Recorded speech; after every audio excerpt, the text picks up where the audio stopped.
예, 제가 의뢰받았던 주제가 큰 주제가 이풍진 세상이 굉장히 모호하죠.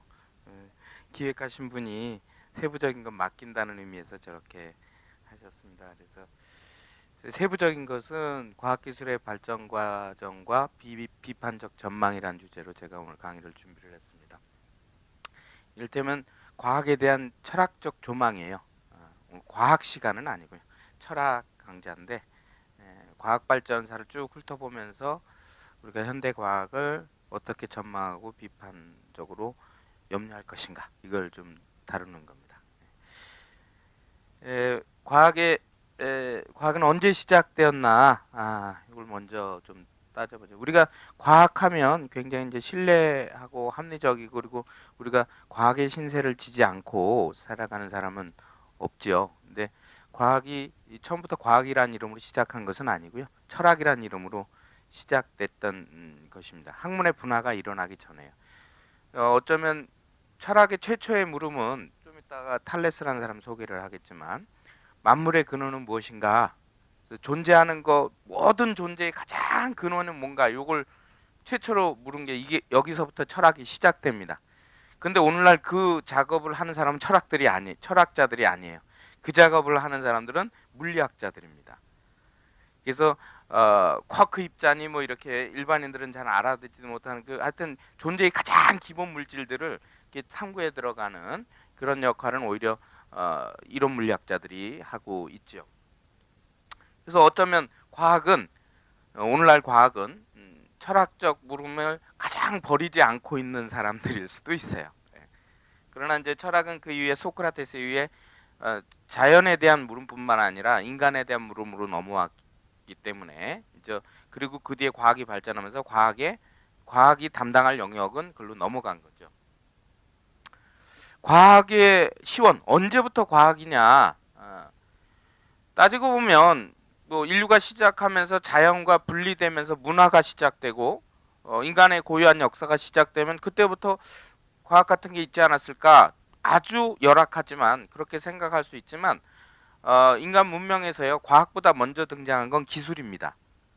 우리가 흔히 과학, 기술 이렇게 묶어서도 얘기하지만 기술하고 과학의 차이가 뭐냐라고 했을 때 과학은 일정한 그 법칙에 대한 가설을 세우고 그것을 응용할 수 있는 이론적 토대를 마련하는 거라면 기술은 그것에 대한 응용의 결과입니다. 그런데 이론이 먼저 나오고 응용은 그 뒤 아니냐? 우리가 보통은 지식에 대해서 그렇게 배웁니다. 그런데 실제적으로 발생한 건 기술이 먼저예요. 예를 들면 우리가 지렛대 아르키메데스가 지렛대의 원리를 수학적으로 계산하고 그것을 과학 이론화했을 때 그럼 지렛대가 그 이전에 없었냐? 있었죠. 지렛대의 원리보다 먼저 사용되었습니다. 그리고 진공에 의한 펌프의 원리도 과학적으로 증명되기 이전에 펌프를 먼저 썼어요. 그래서 기술의 사용이 먼저. 왜냐? 기술은 불편하면 그냥 인간이 궁리를 해서 만들 수 있으니까요. 그런데 그 원리는 모르고도 쓸 수 있어요. 그렇죠? 그래서 과학하고 기술은 차이가 있는데 대체로 인류 문명, 고대 문명, 이집트, 메소포타미아, 중국 이런 데서도 문명의 발상이 일어났지만 이때는 오늘날의 과학이라는 개념의 것이 발생했다기보다는 기술적인 것들이 주를 이룹니다. 그래서 과학의 시초를 언제부터 과학이라고 할 거냐라고 하는 그런 문제는 오늘날 과학이라고 불리는 근대적인 과학과 굉장히 그 본질에서 유사한 것이 언제 시작되었느냐, 그것을 따져봐야 되는 겁니다. 그래서 근대 과학과 공통점을 가진 활동이 언제 나타났는가를 대강이라도 결정하기 위해서는 근대 과학과 비슷한 속성을 가진 것이 출현한 때를 찾아내야 합니다. 근대 과학이 이제 다른 활동과 구분되는 주목할 만한 속성은 근대 과학은 이제 좀 잘렸네. 다시 좀 조정 좀 할게요.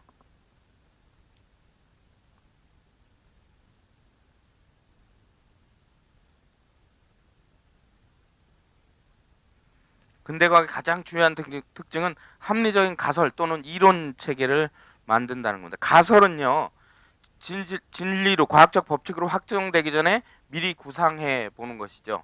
그래서 어떤 자연 현상이 일어났을 때 그것의 원인과 결과를 추론으로 따져서 그것의 정합성, 그러니까 그 원인과 결과가 그렇게 하면 일어날 수밖에 없겠구나라고 하는 이론을 미리 구상해 놓는 것이 이제 가설이다라고 할 수 있고, 그 다음에 실험을 통해서 가설이 사실로 입증이 되면 그 다음에 그것이 이제 이론으로 구축되는 겁니다.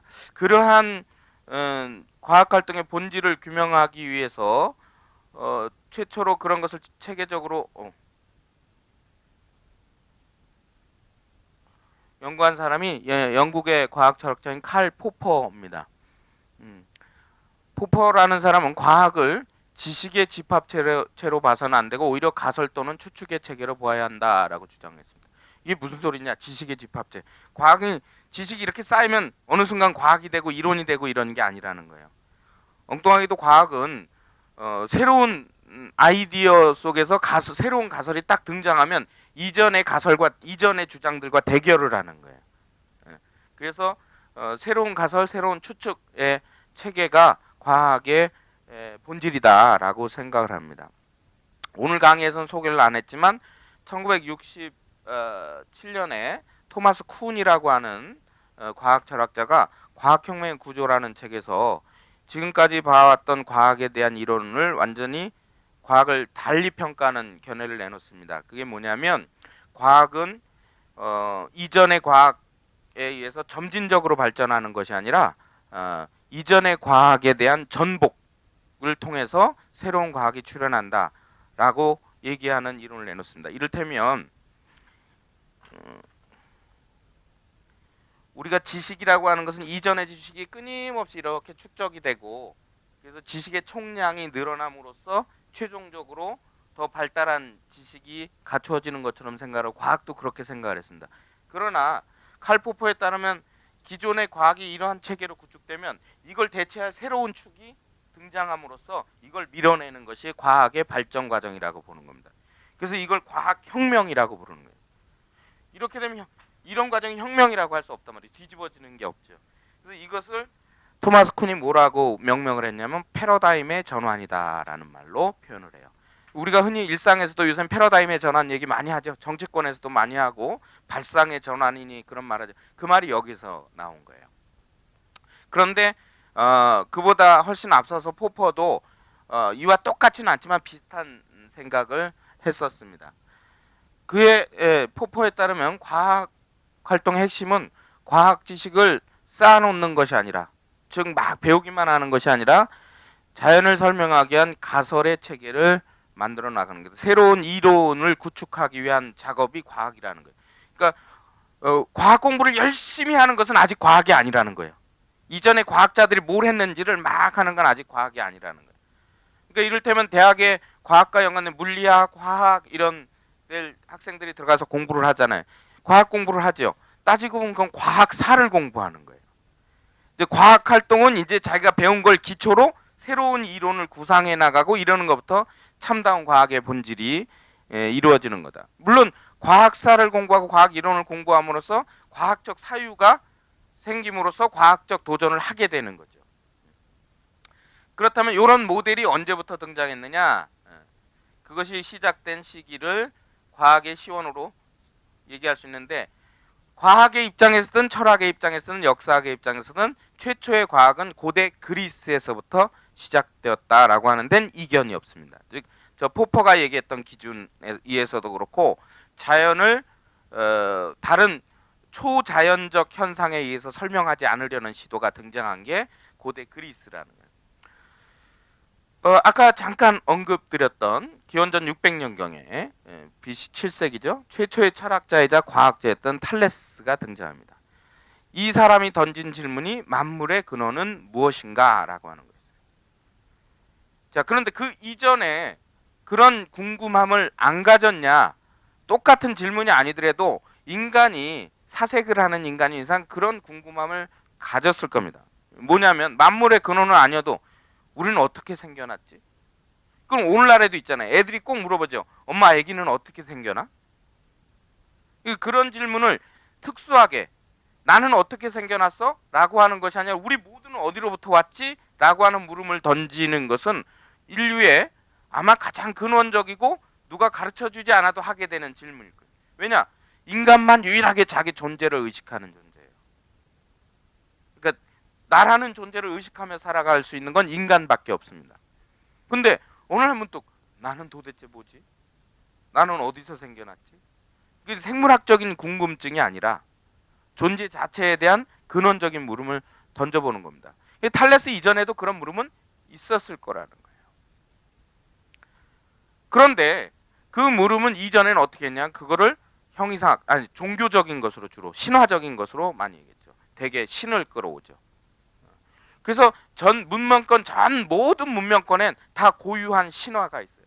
그 신화가 담고 있는 것은 대개 뭐냐면 그 민족이나 아니면 더 근원적으로는 인간이나 다른 존재들이 어떻게 생겨났나라고 하는 것을 다루고 있습니다.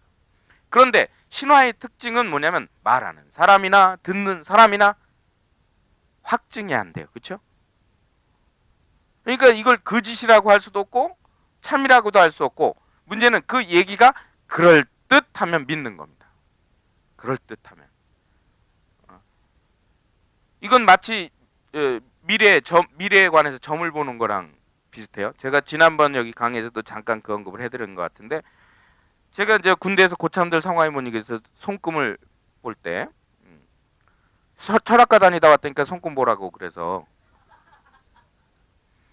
이 처음엔 손금을 본 적이 없어서 못 본다고 그랬다가 뒤통수만 맞고 이거 생기는 거 하나도 없어요. 그래서 까짓 거 보자 하고 봐주기 시작했죠. 일주일 만에 이제 대대 쪽집게로 소문이 나죠. 근데 그것은 제가 나한테 이 손금 보는 재주가 나도 몰랐던 내면의 어떤 능력이 있었나? 이런 건 아니에요. 전부 다 뻥이죠. 뻥인데 들키지 않을 뻥을 치는 거죠. 근데 그 뻥이 상대를 기만하기 위한 것이 아니라 이제 내가 생존하기 위한 뻥이죠. 어떻게 뻥을 치냐? 과거를 맞추면 돼요. 과거를. 그래서 손금 딱 보자마자 어휴 어렸을 때 죽을 뻔했네. 지금 이렇게 말씀드리니까 무슨 의미인지 아시겠지만 자기 손금 내놓고 어렸을 때 죽을 뻔했는 거면 흠칫해요. 이 자식 그걸 어떻게 알았지? 그 별거 아니거든요. 남자애들은 극성 맞아서 대개 한번 죽을 뻔해요. 저도 여러 번 있었어요. 나무에서 거꾸로 떨어져 머리 깨진 적도 있고 어렸을 때 이발소에서 이발소 의자를 확 제끼잖아요. 근데 아이들은 널판지 하나 올려놓고 팔걸이에서 높게 하니까 무게중심에서 확 넘어가서 그냥 깨진 적도 있어요. 죽을 뻔한 거죠.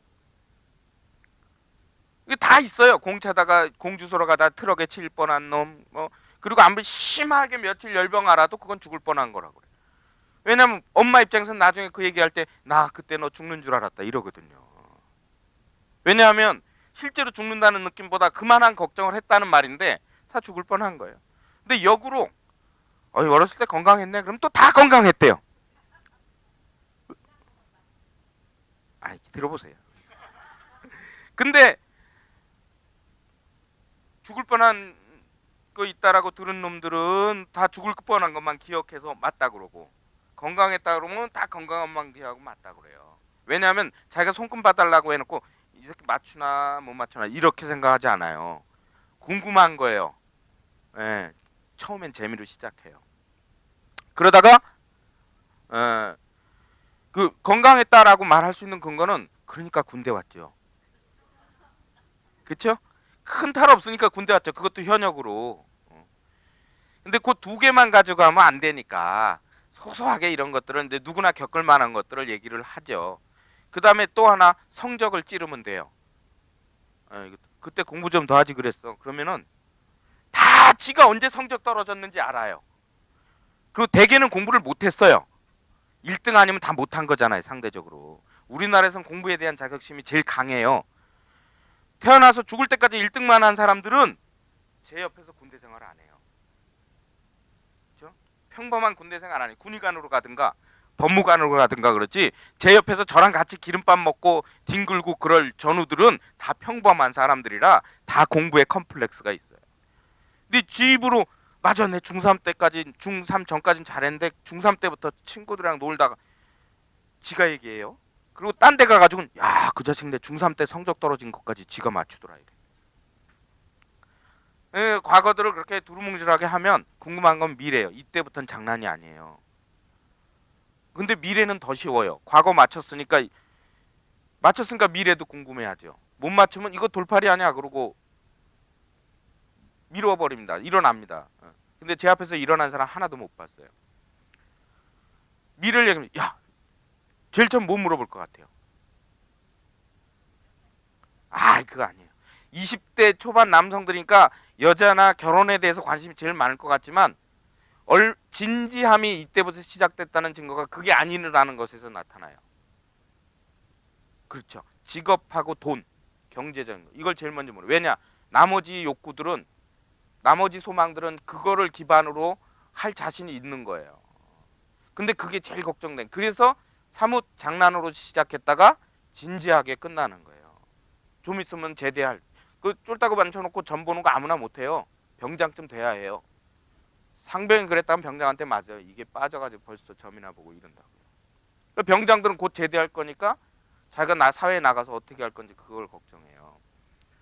근데 그럼 재벌된다 그러면 믿겠습니까? 거지 된다고 하면 믿겠습니까? 중간만 얘기하면 돼요.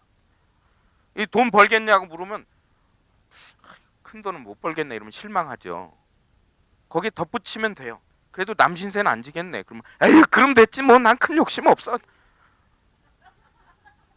그렇잖아요. 남 신세 안 진다면 잘 사는 거예요.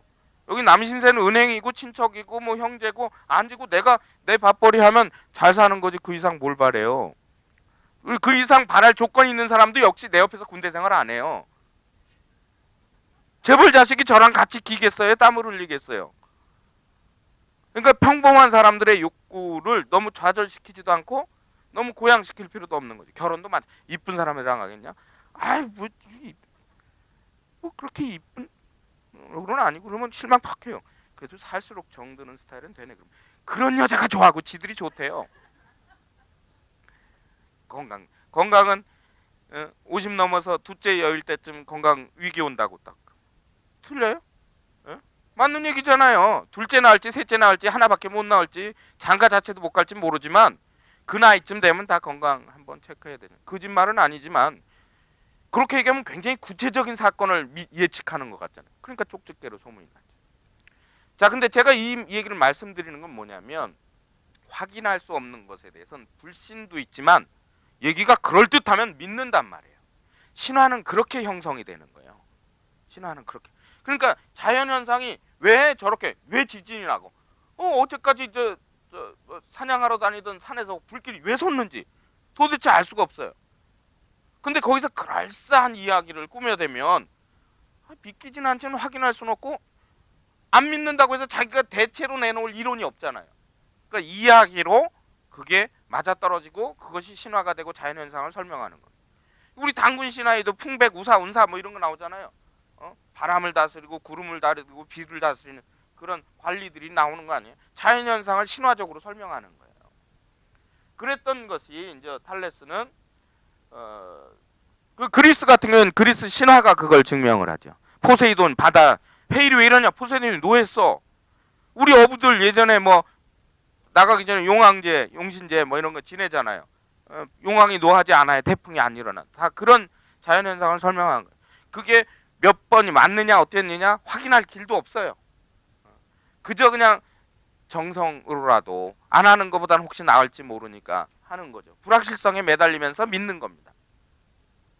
그래서 그것을 초자연적인 설명, 신의 활동이나 신의 의지 같은 것 그런 걸로 자연현상을 설명하던 것에서 자연 안에서 인과관계를 설명하려는 것 그것을 자연주의적 자연설명이라고 합니다. 그래서 가설을 만드는 과정에서 이거 이렇게 해서 이런 현상이 일어날 것이다 라고 말하는 그런 과정에서 요구되는 추상적인 사고에서 우리는 소위 과학의 시초를 찾을 수 있다. 이를테면 이러려면 이제 자연 자체를 관찰하고 어떻게 이론을 만드냐. 지진이 자꾸 일어나요. 그럼 그 전에 그 자연을 관찰하죠. 나중엔 어떤 때 지진이 일어나나. 아직 과학적인 건 아니라 할지라도 다음에 이런 불행이 닥치기 전에 피할 수 있는 방법은 없을까? 궁리를 하게 되잖아요. 그럼 지진이 일어나기 전에 보니까 꼭 저 산에서 바위들이 굴러떨어지더라. 아직 지진이 시작되기 전에 아주 미세한 움직임이죠. 그랬더니 그 산은 화산이었어요. 그러면 어떤 경우는 화산 활동이 지진의 원인일 거다. 화산 활동은 왜 일어나는지 아직 몰라도 연동되는 자연현상들을 가지고 관찰을 통해서 하나의 이론을 만들는, 여기 신화가 신이 개입되지 않아도 되는 거죠. 그래서 동시대 이집트와 바빌로니아 같은 데서는 자연현상을 초자연적인 것에 의존해서 설명을 하려고 합니다. 근데 아까 탈레스는 만물의 근원은 무엇일까라고 했을 때 그 근원을 물이라고 봤습니다. 이유는 생명이 있는 모든 것들은 물로 충만해 있는데 그게 죽는다는 건 말라 없어진다는 소리. 그래서 생명의 근원을 물이라고 봤고, 또 생명이 아닌 것도 물이라고 봤고, 또 탈레스는 이 지구 자체가 흙, 대양 자체가 물 위에 떠 있는 것이라고 봤어요. 그러니까 어떻게 본 거냐면 실제 오늘날의 대륙이든 섬이든 사실은 바다 밑에서 물로는 다 연결된 거잖아요. 그렇죠? 이게 바다고 이게 산이면 사실은 바다 밑에 있는 이게 다시 산이고 이러면 이게 섬처럼 보이잖아요. 근데 밑에는 다 어차피 땅으로 연결된 거잖아요. 근데 과거에는 심해를 못 들어가니까 어떻게 이게 탈레스 같은 경우는 물 위에 이게 떠 있는 거라고 생각을 한 거예요. 그리고 지구도 아니죠. 지구라는 생각 자체도 없었지만 어찌됐든 이게 위에 육지들이 떠 있고 거대한 물이 이걸 떠받치고 있는 거다, 이렇게 생각을 했습니다. 그러니까 존재한다는 건 뭐냐면 이 흙 위에 있는 거잖아요. 그러니까 다 그걸 물이 떠받치고 있기 때문에 만물의 근원은 물이다, 이런 생각을 하기도 한 거고요. 탈레스 자신은 철학자이기도 하지만 오늘날로 치면 에게해 일대에서, 에게해는 지중해 동쪽 끝 터키 있는 그쪽에 에게 일대에서 중개무역을 하던 사람이었어요. 그래서 돈을 많이 벌었어요. 그가 중개무역을 하는 중요한 수단은 뭐예요? 배죠. 예. 도시국가들을 다니면서, 그러니까 자기에게는 자기를 부자로 만들어준 것도 바다예요. 그러니까 물이 중요한 거죠. 심지어 나중에 죽을 때는 물에 빠져 죽어요. 그러니까 하늘을 관찰하다가 밑에 우물이 있는 걸 모르고. 그러니까 탈레스는 그래서 천상 자기 위험도 모르고 생각에 빠지면 천구를 관찰하고 자연현상을 관찰했던 그런 사람이죠. 그래서 그런 것은 이를테면 존재의 근원을 신이 창조했다거나 누가 만들어냈다거나 이런 것이 아니라 물로부터 나왔다. 물은 자연이잖아요. 자연에서 그 원인을 설명하려는 시도를 갖고 있었다라는 거예요. 그래서 지진이 일어나는 것 어떻게 보냐면 바다 위에 떠 있는 땅이 파도에 의해서 흔들리기 때문에 지진이 일어난다고 본 거예요. 그러니까 오늘날과 같은 지구 개념이 없을 때는 그나마 신화적인 것보다 훨씬 그럴싸하잖아요. 그렇죠? 근데 평소에도 파도는 치는데 왜 안 흔들리냐? 그건 작은 파도고 땅을 흔들어 놓을 만큼 큰 파도가 치기 때문이다. 실제로 지진이 일어나면 해일이 일어나잖아요. 예, 쓰나미가 일어나죠. 그거 같은 현상으로 본 거예요. 연동되는 걸로. 예. 근데 그것을 지금은 쓰나미가 사실은 오늘날의 과학적 상식으로는 지각이 흔들렸기 때문에 그 때문에 물이 출렁한 거예요. 이를테면 다라에 있는 물이 다라가 흔들렸기 때문에 물이 출렁한 건데 물이 출렁해서 다라가 엎어진 것처럼 거꾸로 생각을 한 것뿐이죠. 그렇게 설명을 한 것은 그나마 포세이돈이 화나서 그래라고 하는 것보다 훨씬 합리적인 설명이죠.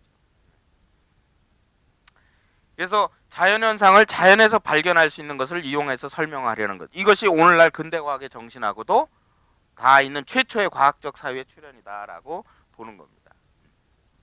그리고 그 탈레스를 비롯한 초기 자연철학자들의 주장은 특징은 뭐냐면 자기 주장을 다른 사람의 것보다 더 설득력 있는 것으로 만들기 위해 노력했던 거예요. 내 얘기만 막 한 게 아니라 다른 사람 얘기 들어봐서 거기에 허점이 뭔지 생각해서 자기 이론을 추가해서 보완하려고 했던 거예요. 이게 뭐냐면 가설을 더 완벽하게 만들려는 그런 노력이었다는 거죠.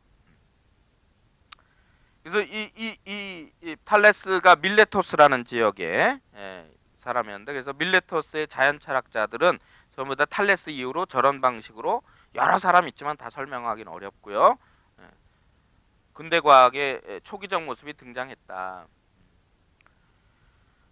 근데 왜 그리스에서는 저런 사회가 발전하고 메소포타미아나 이집트나 또는 중국이나 고대 문명들에선 저런 사회가 발전하지 않았느냐?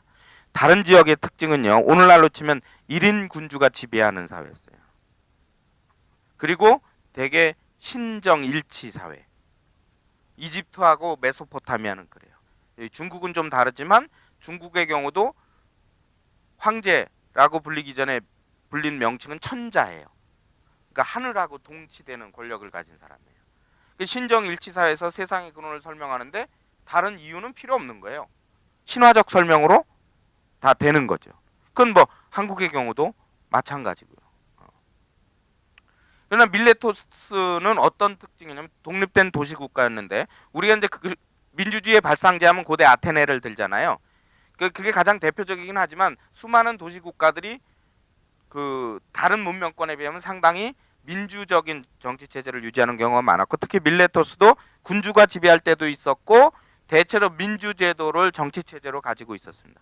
민주제의 가장 큰 장점은 뭐냐면 토론이 자유롭게 보장된다는 거예요. 같은 자격을 가지고. 그러니까 다른 생각을 해도 탄압받지 않아요. 그러니까 자연현상에 대해서 신화적인 설명 이외의 도전을 시도해도 탄압받지 않기 때문에 생각을 자유롭게 펼칠 수 있었다. 그래서 세계의 생성과 자연현상에 대해서도 자유롭게 사변하고 생각하고 토론했을 것이다. 그러니까 철학이 그리스에서 탄생한 이유와 과학이 그리스에서 탄생한 이유는 같은 거예요. 왜냐하면 과학과 철학의 구분이 없었기 때문에.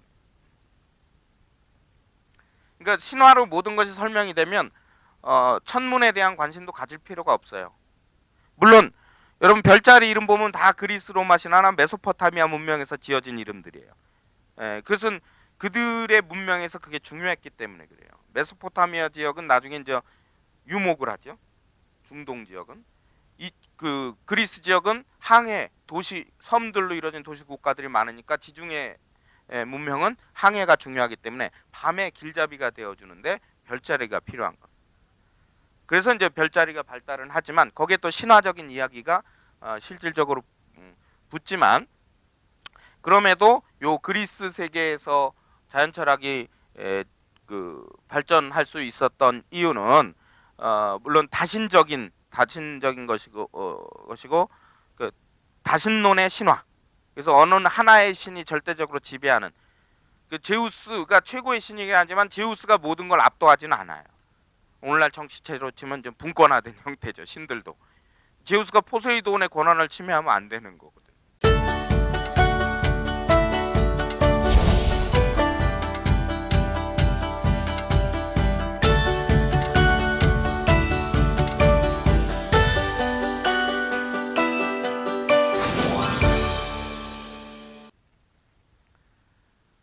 이 고대는 이래서 그리스 지역에서 과학이 출현하는 이 배경이 되고요. 그래 이제 중세에서 그다음 따져볼 게 이제 중세입니다. 시기적으로 쭉 따져보면 중세 시대에는 학문이 정체기를 이룹니다. 중세 초부터 보통 중세를 5세기 476년과 서로마 제국이 멸망해요. 그리고 15세기까지를 중세로 잡습니다. 동로마 제국의 멸망까지. 그러니까 정확히는 비잔티움 제국의 멸망까지를 천년, 중세 천년이라고 이야기를 하지요. 근데 중세 초부터 5세기경부터 10세기경 건 5, 600년 가량은 학문의 불모 시대라고 할 수 있어요. 이때는 거의 모든 학문이 그냥 고대 그리스 로마 시대보다 후퇴하거나 정체돼요. 인간의 삶 자체가 그래요. 물론 기술적인 영역은 발전합니다. 성곽을 쌓는다든지 복식의 발전이라든지 예술, 음악, 미술 이런 것들에 다른 있지만 수준이나 이런 것들이 이 500년이란 기간에 비하면 별로 발전이 없어요. 심지어 의학 같은 건 완전히 퇴보합니다. 로마 시대 때부터 오히려 못해요. 중세 때는 이 시기에는 의사라고 할 만한 사람이 없는 시기였어요. 거의. 그럼 죽음을 어떻게 설명해? 신으로 다 설명하는 거예요. 삶과 죽음과 자연을 모두 다 기독교적인 세계관에 의해서 설명을 하는 거예요. 그러니까 흑사병이 돌았을 때도 그게 신의 저주라고 생각을 하지 이게 무슨 위생의 문제니 뭐 이런 건 전혀 생각을 안 하는. 심지어 왜 흑사병을 소재로 한 피리 부는 사나이, 피리 부는 사람이라는 그 동화 있잖아요.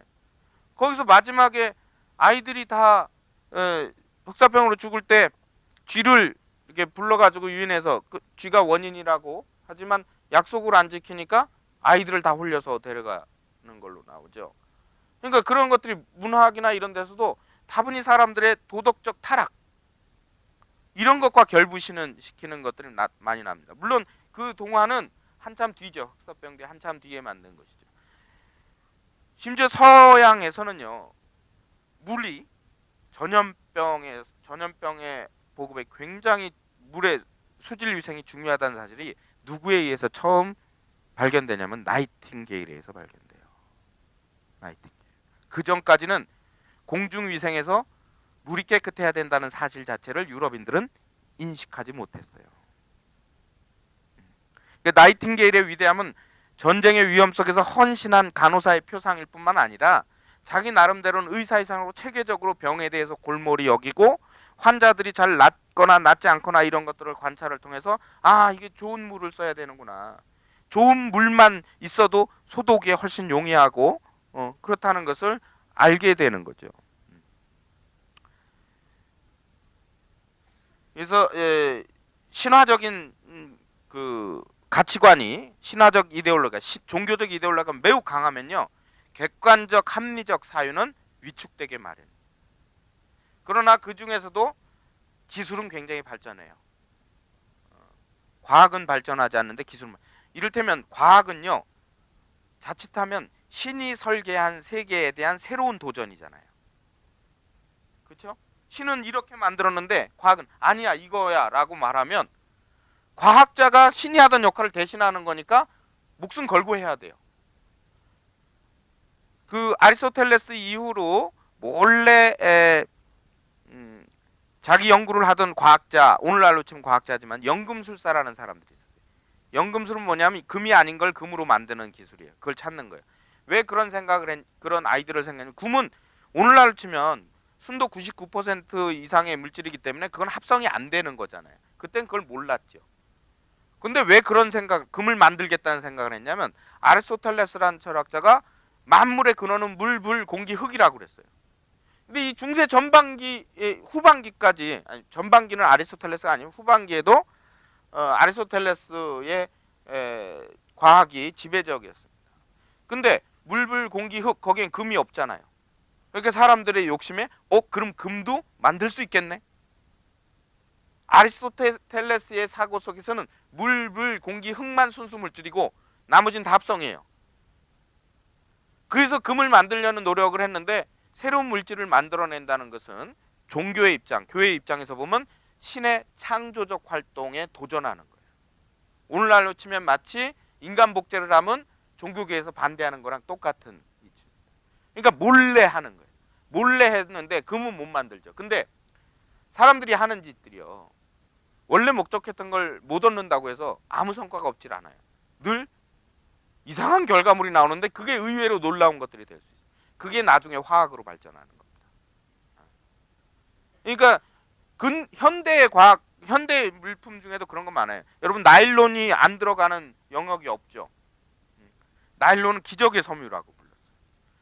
그러니까 맨 처음에 나일론 스타킹이 나왔을 때 뉴욕에서 나일론 스타킹 대리점에서 여성들이 그 스타킹을 사려고 반나절을 줄 서야 됐었어요. 반나절. 실크 스타킹보다 훨씬 싼 데다 훨씬 오래 신고 광택도 그 못지않고. 근데 그 나일론 듀폰사가 다른 실험하다 생긴 찌꺼기예요. 다른 걸 만들려고 했다가 찌꺼기가 나왔는데 연구원 한 명이 그걸 보고 이 섬유와 성질이 비슷하다 해가지고 나온 겁니다. 그러니까 그런 것처럼 연금술은 그걸 통해서 근대 화학이, 왜냐하면 연금술은 여러 가지 물질들을 합성하고 막 이런 작업들인데 화학이 하는 일이 그거잖아요. 근데 그렇지만 기술을 변형하는 건 신의 영역에 도전하는 건 아니에요. 새로운 물질을 만들어내는 건 신의 영역에 도전하는 거지만 기술은 신의 영역에 도전하는 게 아니에요. 왜냐하면 있는 거를 재조합하는 거니까. 그래서 기술은 발전합니다. 기술 발달의 촉진 요인, 과학은 발전하지 않지만 기술이 발전하는 요인은, 첫째, 로마 제국이 세계의 지배권을 상실한 결과 외부로부터 노예 유입이 줄어듭니다. 즉 로마 시대 때는 세계 정복을 하면서 정복한 민족에서 전쟁에 패한 포로들을 다 노예로 만들죠. 그러나 중세가 시작되면서 로마가 몰락하고 나선 그럴 노예 유입이 없어요. 둘째, 인간이 신 앞에서 평등하게 창조되었다는 기독교 교리도 중세의 노예 사용을 줄입니다. 그래서 중세는 그럼 노예가 없었냐? 없지는 않았지만 대개 노예가 대표기보다는 농노라고 하는 신분으로 노예와 소장농의 중간 형태의 신분으로 자리 잡죠.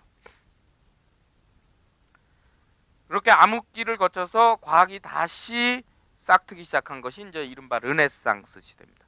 르네상스라는 말은 네상스가 탄생이에요. 프랑스어로 탄생인데 르가 뭐 다시예요. 다시 탄생했다. 무엇이 다시 탄생했냐? 고대의 중세의 것이 아니라 고대적인 것이 다시 부활했다. 그 고대적인 건 그리스 로마적인 걸 말합니다. 그리스 로마의 문화와 사상의 특징은 인문주의예요. 무슨 소리냐? 그리스 로마 신화는 신화조차 인간적이에요. 그러니까 그리스 로마의 신들은 인간보다는 초월적인 존재지만 전지전능하지 않아요. 그리고 매우 약점이 많아요. 그리고 뭐 기독교의 신이나 이런 경우는 전지전능하고 전선하고 무소부재하고 뭐 이런 걸 갖춰요. 완전한 존재지만 그리스 신들은 덕성도 부족해요. 어떤 경우에 제우스는 소문난 바람둥이에요. 자기 마음에 들면 뭐 신이든 여신이든 뭐 뮤즈든 인간이든 가리지 않아요. 그러니까 헤라가 제우스의 와이프인 헤라가 가정의 여신이거든요. 여러 가지 역할이 있지만 그 중에 하나가 가정의 여신이에요. 제우스가 오죽 가정을 버렸으면 헤라 자신이라도 지키려고 했을 거예요. 그러니까 그 신들의 면모가 인간적이에요. 그래서 그리스의 문화는 전부 다 인간적인 것을 긍정하고 찬양하는 데 있습니다. 그래서 그리스의 조각들을 보면 전부 다 벗고 있죠. 그들이 야한 걸 좋아해서 그런 게 아니에요. 인간의 몸이 아름다운 대상이라고 인정을 하기 때문에 감춰야 될 대상이 아니고 드러내야 될 대상이라고 보는 겁니다. 근데 중세 때 그림은, 오늘 중세 예술까지 말씀드릴 수 없지만 중세 때 그림은 전부 다 칭칭 감아요. 사람. 그것도 모델이 될 수 있는 사람은 교황이나 이런 성스러운 지위를 인정받은 사람은, 평범한 사람은 예술의 대상 모델이 되지 못해요. 그래서 성모 마리아와 아기 예수를 소재로 한 피에타 상이 제일 많고요. 아니면 교부들, 오늘날 치면 교황들이죠. 성인이라고 불리는 사람들 초상화 이런 거밖에 없어요. 사람. 그 다음에 풍경이나 이런 것들은 신화적인 이야기들을 모티브로 한 거 이런 거밖에 없습니다. 근데 르네상스 들어오면 주인공이 사람으로 다시 바뀝니다. 대표적인 게 뭐예요? 모나리자죠. 모나리자 같은 경우는 평범한 여인이에요. 평범한 여인을, 그전에 여자가 그림의 소재가 된다 딱 둘이었어요. 아프로디테하고, 로마로 치면 비너스예요. 로마 신화에선 비너스, 그리스 신화에선 아프로디테, 미의 여신이에요. 이 둘하고 또 성모 마리아, 이 셋만 여성 모델이었어요. 근데 거기에 모나리자가 등극을 한 거죠. 이제 인간 평범한 사람도 아름다움의 대상이 될 수 있다라는 거예요. 그리고 칭칭 감았던 옷이 벗겨지고, 심지어 미켈란젤로의 시스티나 성당에 있는 천장벽화 천지창조에는 다시 하나님하고 아담이 등장하는데 다시 벗죠. 광고에도 많이 나와서 아담하고 신하고 손가락이 이렇게 마주치고 있는 장면. 거기 신 뭐예요? 인간의 모습을 하고 있어요. 얼짱이죠. 또 복근까지 있어요. 얼굴은 할아버지인데. 인간의 몸을 찬양하는 게 르네상스에 다시 등장하는 겁니다.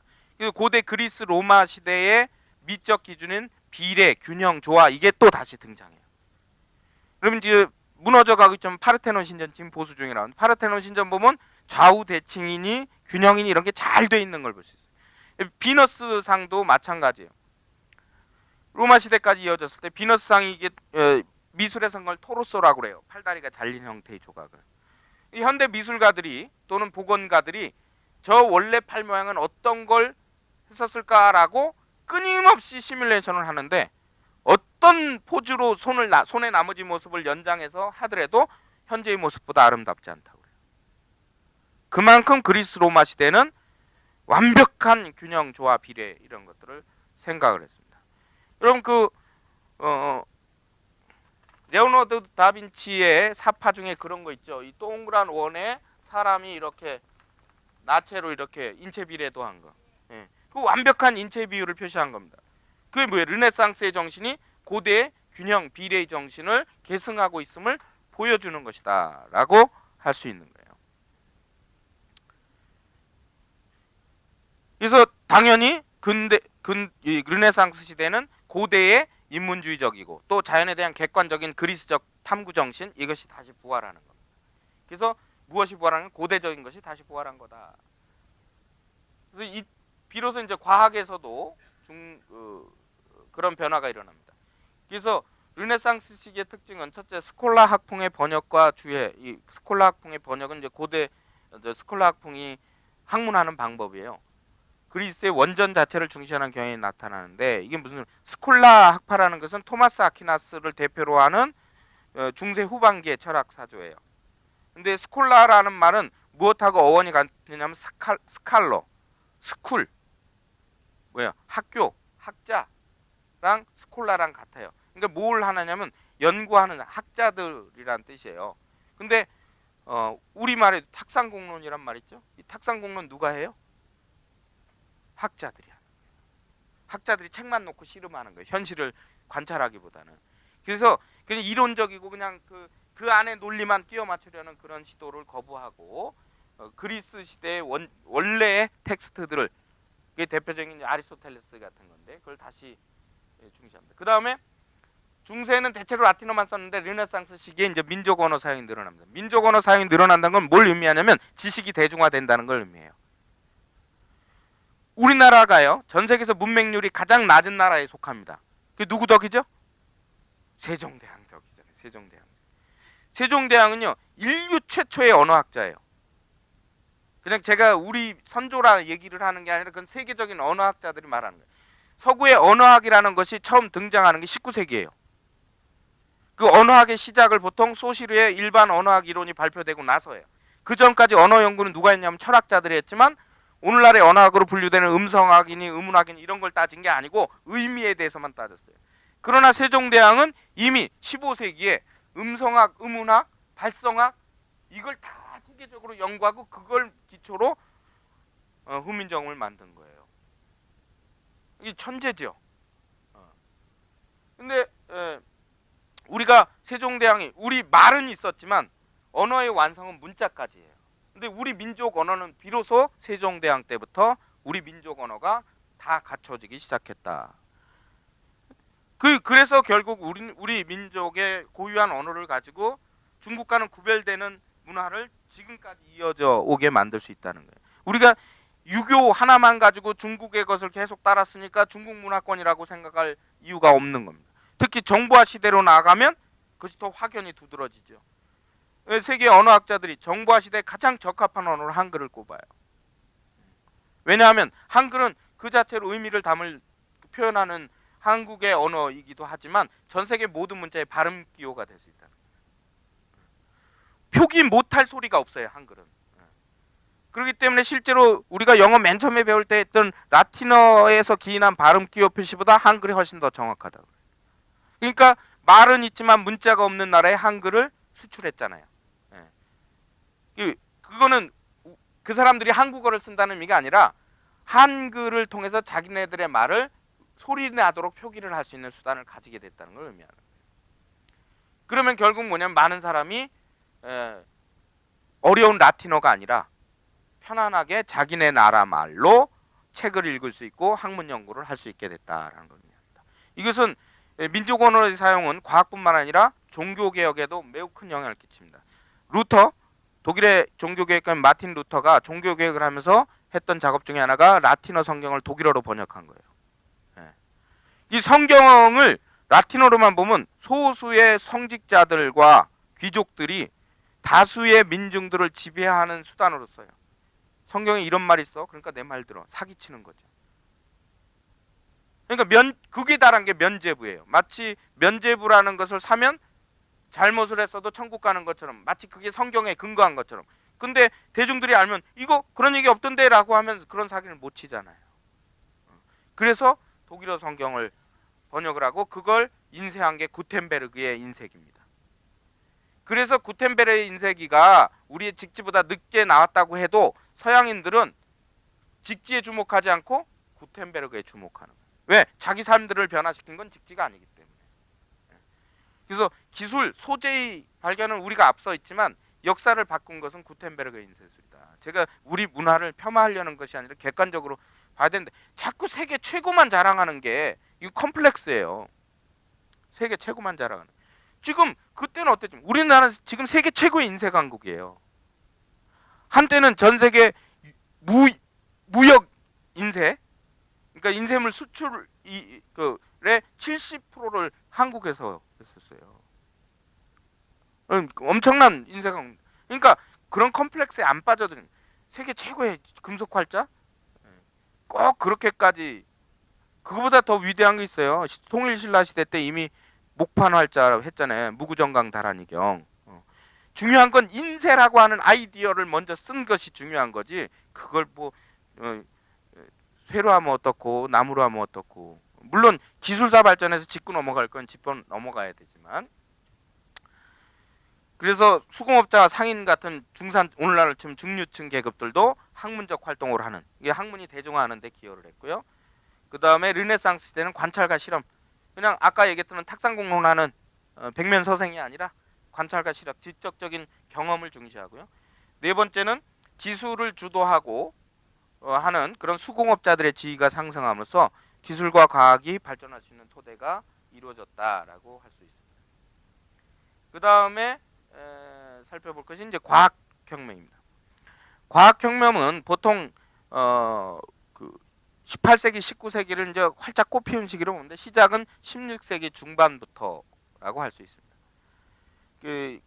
제가 여러분 미리 보내드린 건 이런 책 제목에 이걸 넣질 못했는데 죄송합니다. 표시를 알아서 좀 하시고요. 천구의 회전에 관하여라는 책이 발표된 게 1543년. 이것도 여기까지가 책 제목입니다. 1543년에 나옵니다. 1543년은 코페르니쿠스가 죽은 해예요. 코페르니쿠스는 폴란드의 신부였습니다. 사제였어요. 근데 저거를 자기가 쓴 것은 훨씬 전인데 출판을 저때 했어요. 친구한테 부탁해서 자기 죽고 나면 출판해라. 그리고 그걸 교황성학께 바쳐라. 그랬어요. 그 이유가 뭐냐? 자기가 살아있을 때 출판하면 죽기 때문에. 그렇지만 저게 진리라고 믿기 때문에 자기가 제일 존경하는 교황성학께 바쳐서 교회가 진리를 알고 있어야 된다, 진실을 알고 있어야 된다라고 생각을 한 거예요. 그러나 그 뒤에 저 이론을 수용했던 이탈리아의 브루노라는 사람은 코페르니쿠스의 주장을 반복하다가 화형을 당해요, 실제로. 그래서 나중에 성 브루노라고 불립니다. 그거를 갈릴레오 갈릴레이가 목격을 하고 교황의 종교재판에서, 교황청의 종교재판에서 자기 입장을 번복한 거예요. 그러나 갈릴레오 갈릴레이도 평생 다 용서받은 게 아니라 평생 연금 상태로 연구를, 집 밖에 못 나가요. 그 재판 끝나고. 그래서 우리가 알고 있는 갈릴레오 갈릴레이는 그 재판 전이에요. 다 피사의 사탑에서 실험을 했다거나 뭐 이런 것들이 다. 근데 실험을 했는지도 사실은 이의를 제기하는 사람도 있지만. 그 다음에 우주론과 천문학에선 아리스토텔레스, 프톨레마이오스의 지구중심 우주체계가 코페르니쿠스와 케플러의 태양중심의 우주체계로 완전히 바뀐다. 이게 아까 얘기했던 토마스 쿤이 패러다임의 전환의 사례로 제일 먼저 꼽는 거예요. 그러니까 지구를 중심으로 우주를 설명했다가 아무도 태양을 중심으로 우주를 설명해야 된다라는 생각을 못할 때 발상의 전환을 한 거죠. 코페르니쿠스가. 왜 그랬냐? 자기가 나름대로 천구를 늘 천체를 관측을 하다 보니까 뭔가 계산이 안 맞아요. 행성 간의 주기가. 지구를 중심으로 우리가 보는 게 지구 위에 있으니까 당연히 날 중심으로 보게 되잖아요. 그랬더니 안 맞아요. 그런데 항상 다른 행성들은 위치가 다 변하는데, 계절에 따라 변하는데 태양만 안 변하는 거예요. 그럼 저걸 중심으로 한번 놓고 볼까 계산을 했더니 정교하진 않지만 오차가 굉장히 많이 줄어든 거예요. 그래서 태양 중심설을 제기를 한 거예요. 그렇지 않으면 이 천체의 움직임이 설명이 안 되니까.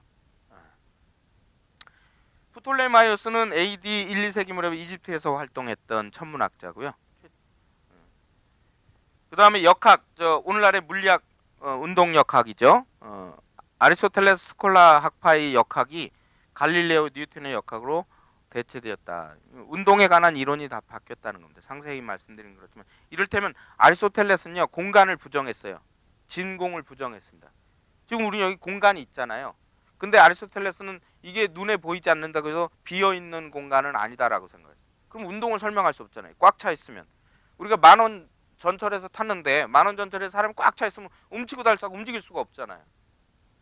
그럼에도 내리길 때는 또 알아서 내리잖아요.